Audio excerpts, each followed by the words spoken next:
ngadain workshop peningkatan mutu dalam rangka penerapan kurikulum Merdeka Belajar Min 1 sampai 6 Kabupaten Jember secara resmi kita nyatakan dibuka dan dimulai.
Ketika sungai itu mulai tidak ada airnya, banyak sampah yang menumpuk sehingga menimbulkan bau yang tidak sedap dan pemandangan yang tidak indah.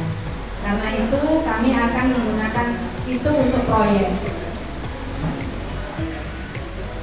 akhlak kepada alam, yaitu mengenal dan mencintai Tuhan Yang Maha Esa sub-elemennya. Dan dimensinya juga gotong royong, kolaborasi. Elemennya dan subtemennya adalah komunikasi untuk mencapai tujuan bersama. Terus tahap keduanya menentukan kelompok.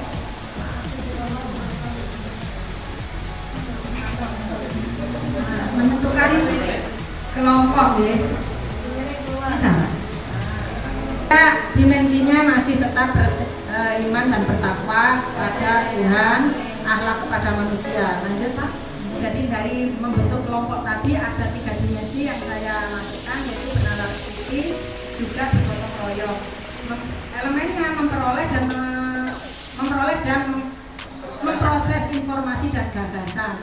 Subtema elemennya yaitu mengidentifikasi, mengklarifikasi dan mengolah informasi dan gagasan.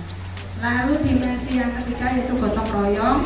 Elemennya kolaborasi, elemennya komunikasi untuk mencapai tujuan bersama.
sesuai dan sebisa mungkin untuk mengefisiensi kegiatan kita, baik waktu, biaya maupun tenaga. Berikutnya adalah penjelasan teknik pengerjaan proyek ini kepada siswa. Jadi bagaimana pengerjaan proyek itu kita lakukan, terus langkah-langkahnya bagaimana kita jelaskan di sini. Langkah yang ke-10 adalah pelaksanaan proyek. Pelaksanaan proyek ini yang pertama adalah membersihkan lokasi proyek sebelah utara. Jadi yang pertama adalah membersihkan kali dulu yang sebelah utara. Terus berikutnya yang nomor 11 adalah pelaksanaan proyek membersihkan kali sebelah selatan, karena memang ada dua sungai, dua bagian, ada utara dan selatan. Terus yang ke-11 adalah setelah dibersihkan semua utara dan selatan, berikutnya nanti pengecatan tepian sungai. Lempar jembret dan sebagainya untuk rata dan sebagainya di sini nanti. Terus yang ke-14 adalah pembuatan laporan pelaksanaan proyek. Nah, setelah pelaksanaan proyek dilakukan, anak-anak disuruh memberikan laporan per kelompoknya. Kelompok memberikan laporan, karena nanti di dalam kelompok itu ada tugas kelompok juga, mana yang sebelah utara, kanan dan kiri, sebelah selatan, kanan dan kiri juga.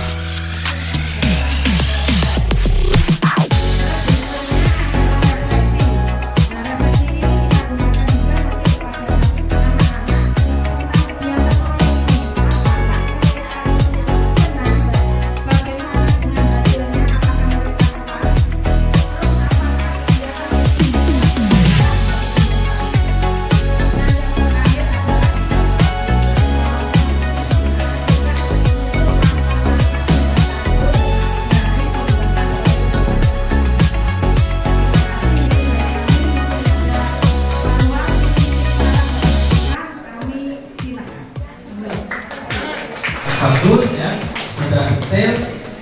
Nah, ini nanti akan kelihatan sesuai tidaknya kan kalau sudah dipraktekkan nanti. Makanya di akhir ada evaluasi. Bahkan evaluasi itu bisa di tengah. Ya, bisa di tengah, namanya formatif. Ya, di asesmen formatif di tengah itu bisa. Misalkan proyek anak-anak nggak antusias, kenapa?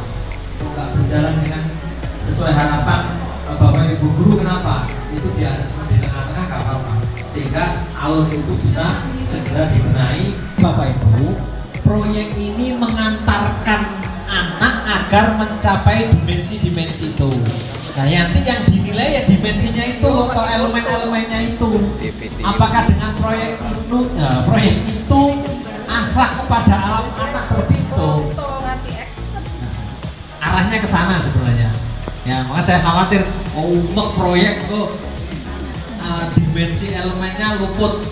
Ya, pencapaian padahal di situ. Ya. Jadi saya tanyakan sedikit tentang tahapan proyek ya, yang kerjasama dengan pengairan ya. Itu kerjasama itu kan sebelumnya kan ada proses juga. Iya toh? Sebelum kerjasama itu kan ada proses juga. Nah, itu dirinci lagi lebih bagus. Karena apa? Itu ada kegiatan yang bisa dilakukan oleh anak-anak juga. Apa kira-kira kegiatannya sebelum kerjasama itu? Proses sebelum deal kerjasama ini. Nah, membuat surat atau membuat proposal.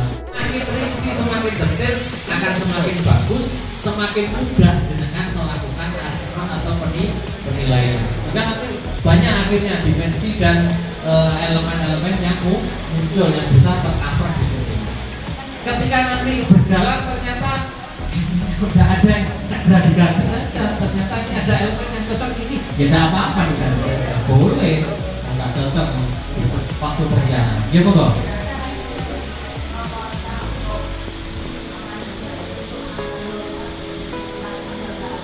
Bisa, kan di situ ada proses yang bisa dinilai anak-anak, ya.